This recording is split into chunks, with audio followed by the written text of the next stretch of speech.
La prochaine fois, en regardant un film à la télévision ou bien au cinéma, si tu fais un petit peu attention, tu pourras remarquer des petites erreurs d'inattention qui sont commises lors du tournage ou bien encore lors du montage. Certaines d'entre elles sont appelées des faux raccords. On va analyser 5 types de faux raccords et bien entendu voir comment les éviter.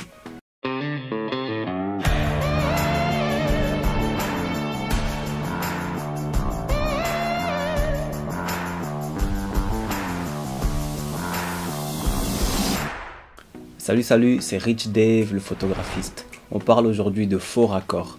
Et en fait, cela a lieu lorsque deux plans qui se succèdent sont incohérents au niveau de la position, du mouvement ou bien de la temporalité de l'action. Et le premier qu'on va voir, c'est le raccord de position. Et on voit ça avec un petit extrait du film Le Loup de Wall Street. Alors dans cette scène où Leonardo demande aux gens de vendre un bic, on constate très bien que dans le premier plan, il propose le bic de la main droite et que dans le plan qui suit, on le voit très bien tenir le bic de la main gauche. Ou encore dans le film Intouchable avec Omar Sy et François Cluzet.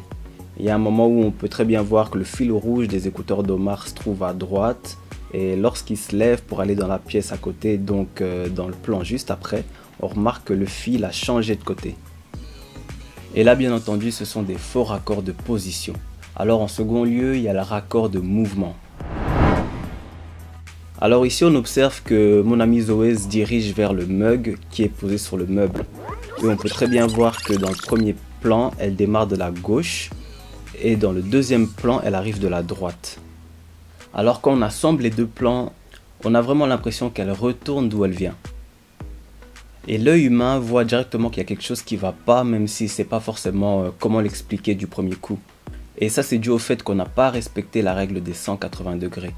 Mais je vais t'en parler dans une prochaine vidéo. En troisième lieu, on a le raccord de temporalité. On peut observer que dans le premier plan, Zoé se dirige vers le mug qui est cette fois-ci posé sur le bureau. On revient un peu en arrière. Dans ce plan-ci, on peut voir que Zoé rapproche sa main du mug, mais qu'elle ne l'a pas encore saisi. Mais par contre, dans le second plan, on voit qu'elle l'a déjà en main.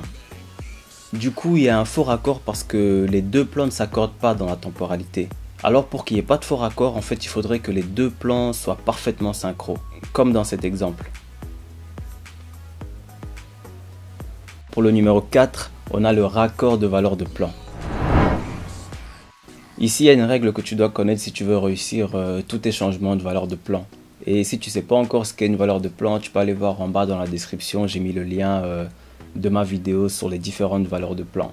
Alors, il y a une règle qui dit qu'il faut avoir un écart de valeur suffisant si tu veux que le changement de valeur fonctionne bien. Ou sinon, on aura l'impression d'avoir comme un saut d'image. Ici, par exemple, le raccord fonctionne assez bien parce qu'on a deux valeurs d'écart entre le plan américain et le plan poitrine. Par contre, ici, ça fonctionne moins bien parce qu'il n'y a qu'une valeur d'écart entre le plan américain et le plan taille, alors que le positionnement de la caméra n'a pas bougé en fait. Et pour le dernier, il s'agit du raccord de regard. En fait, lorsque deux personnages dialoguent ensemble, ils doivent avoir les lignes de regard qui se croisent. Et il faut toujours faire attention à la hauteur du regard lorsqu'on tourne individuellement avec les acteurs, ou sinon on risque d'avoir des faux raccords comme celui-ci. Sur ce plan-ci, par exemple, qui a été tourné individuellement, on voit bien que Zoé me regarde comme si j'étais à la même hauteur qu'elle, alors qu'en vérité, elle devrait regarder bien plus haut. Il faut savoir que dans le cinéma, on fait pas mal d'erreurs de faux raccords, comme les insignes qui changent de place, des objets qui disparaissent, le niveau du liquide d'un verre qui change d'un plan à l'autre, ou encore tu l'as peut-être même pas remarqué, mais dans ce plan-ci, je porte plus de montre, alors que dans le plan précédent, j'en portais une. Et en général, pour éviter ce genre de choses, en fait, on fait appel à un script. Entre autres, son rôle, c'est de veiller à ce que tout soit bien en place dans les moindres détails. Donc comme tu l'as très bien compris, un script est censé avoir un très bon sens d'observation, même si tu vas très vite t'en rendre compte que c'est pas toujours évident.